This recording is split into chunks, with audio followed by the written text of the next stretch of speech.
you very much, Chair. Give me this wonderful chance to ask a question to President. Mr. President, I noticed in your speech you mentioned many times about ASEAN centrality. Review the TAC, which your father signed, that show the bond of ASEAN.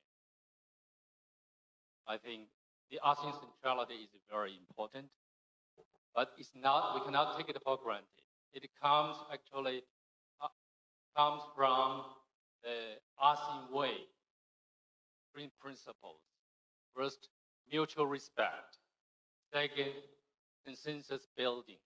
Third, considerate other parties' comfort level. In my words, to put it simply, we can summarize it as three no's: non-intervention, and non-use of force, and non-hyping up hot spots. Only because of these principles strictly followed by ASEAN members and other stakeholders that we have ensured the ASEAN and East Asia at large for a long-lasting peace since the end of the colonial rules in history. So we cherish a lot. I fully agree with you. I support the centrality of ASEAN. And even some professor like Cashel Makboni, he suggests ASEAN is deserved to award a Nobel Peace Prize. I agree with him. Thank you very much. I think your question is, do you agree with me? So President Marcos, yes, please. My question is, President, in the eyes of the international community, some of your Philippines behavior in recent times now sounds like you really consider other parties' comfort level, and there is a risk of ruining the regional long-earned, long-lasting peace since the end of the, colonial history. What's your comments on that? Thank you very much. Well, I cannot imagine what you must be referring to if the reference or the allusion is to the Philippines somehow tearing apart what we have agreed on with in terms of ASEAN centrality.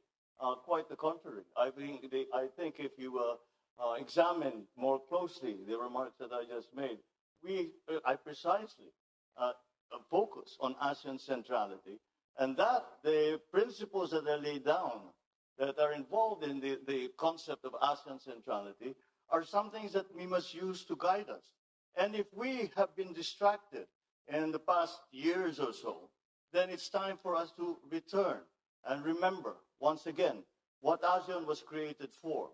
And that is to create an aggregation of nations that have very many common interests, and that can be, and that partnerships within that multilateral organization can help each other and help the region. And so the Philippines is still remains true to the principles that were established and upon which ASEAN was born. And I think, as I said, that many of these things we no longer speak of today, but we must, because they are as relevant today as they ever were, perhaps even more so, because the global situation is a great deal more complicated than it used to be before. I would even go far as to say there is no such thing as a regional issue any longer. We have all experienced the unexpected effects of the war in Ukraine, of the conflict in the Middle East, and all of these. And when we talk about the South China Sea, we have to also remember that the South China Sea is the passageway for half of the world trade. And therefore, the peace and stability of the South China Sea and the freedom of navigation of the South China Sea is a world issue.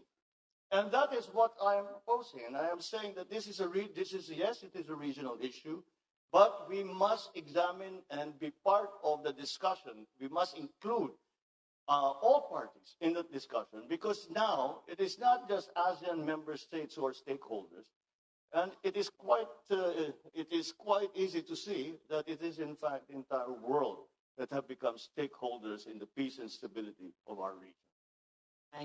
President Marcos, I'm going to ask you a very direct question, if you don't mind, which is, if Chinese Coast Guard water cannons killed a Filipino sailor, would that cross a red line? And then can you also give us a sense of what are the actions that would trigger a request from Manila to Washington to invoke the U.S.-Philippines Mutual Defense Treaty? Thank you. And I will. Magandang gabi, Mr. President. Good evening, Mr. President. My question relates to your vision for the force posture of the Philippines by the end of your term. So the Philippines has always discussed that the defense of our national territory is primarily our responsibility under the unilateral defense plan. So what specific force packages are you eyeing particularly in the next coming years? And what exactly are we to expect after Horizon 3 of the AFP modernization program? Thank you. Thank you. What the gentleman is referring to, the Horizon 3 acquisition program, is the acquisition program that our Department of National Defense has just completed. Then we are presently in the process of finding suppliers for all the different requirements that we have to build up our capabilities in the armed forces of the Philippines, and that we are hoping that these acts are just a deterrence, and we, as they say, to work for peace, prepare for war, and it is an unfortunate truth, but and that is why we have undertaken this long-term. It has been going on for many years now.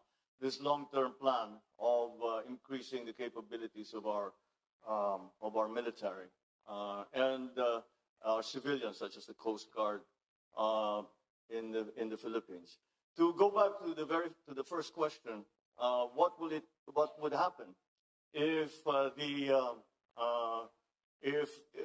there was an incident that ended up killing a Filipino serviceman, be they a Coast Guard or in the military and part of the Navy?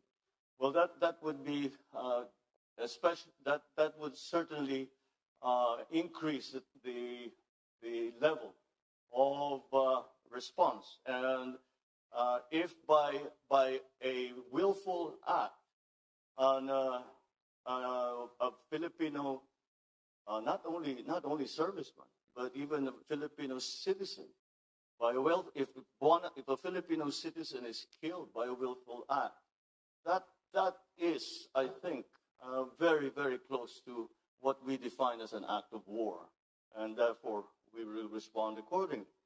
And our treaty partners, I believe, also hold that same standard for when the actions, with the joint action, will be undertaken in support of any such incident in the Philippines.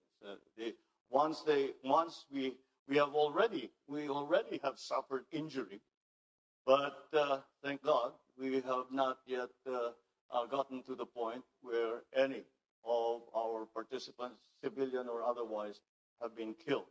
But once we get to that point, that is certainly, we would have crossed the Rubicon. Certainly crossed the Rubicon. Is that already? Mga mahalagang isyu ng bayan ay nangangailangan ng boses ng sambayanan.